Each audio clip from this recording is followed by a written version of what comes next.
एकीकडे मराठा समाजाला न्याय द्यायचं दाखवायचं, दुसरीकडे मराठ्यांनाच राजकारण संपवायचं, अशा पद्धतीचं सध्या सरकार वसूडबुद्धीनं वागतं. एकनाथ शिंदेवर देखील त्यांनी आरोप केलाय जरांगेंनी. नाही, मला वाटतं की म्हणून म्हटलं की हे आता ठीक आहे, त्यांना काही गैरसमज असतील किंवा त्यांचा मी रोष समजू शकतो की त्यांनी समाजाच्या मुलांना अन्याय होतो, मग आम्ही गप्प कसं बसायचं. पण मुळातच आता अन्याय करण्याची भूमिकाच नाही आहे, किंबहुना समाजाच्या मुलांना न्याय देण्याचीच भूमिका सरकारने घेतली आहे पहिल्यापासून. आणि त्यामुळे मी म्हटल्याप्रमाणे न्यायमूर्ती शिंदेसाहेब आणि आमची चर्चा झाली, आम्ही त्यांना भेटणार आहोत. न्यायमूर्ती शिंदेसाहेबांच्या बरोबर त्यांची चर्चा आम्ही घडवणार आहोत.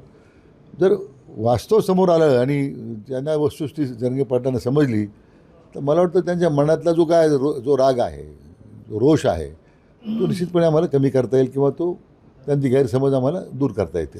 सरकार जे आहे ते ओबीसीतले काही नेते आणि मराठा समन्वयक म्हणून ज्यांना प्रोजेक्ट करते अशा लोकांना पुढे करून मला एकटं पाडण्याचा सगळा प्रयत्न सरकारचा सुरू आहे, असं देखील त्यांचं म्हणणं आहे. जरांगे पाटील कधीच एकटे नव्हते, नाही तर सरकारने त्यांच्याशी काय चर्चा केली असती. मग आज सगळ्या एक आपण एक समाजाच्या प्रती निस्पृहपणे काम करणारा नेता म्हणून खरं त्यांची आता ओळख पूर्ण महाराष्ट्राला झालेली आहे.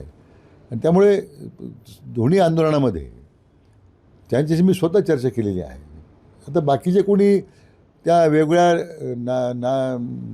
नावाखाली जर काही वेगळे करत असतील तर ते आमच्या दृष्टीने त्याला काही फार महत्त्व नाही आहे. त्यामुळे सरकारची भूमिका स्पष्ट आहे. जरांगे पाटलांनी ज्या प्रश्न उपस्थित केले त्याच्यावर आम्ही कार्यवाही केलेली आहे. अजूनही त्यांच्या मनात काही गैरसमज असतील तर आपण दूर करू.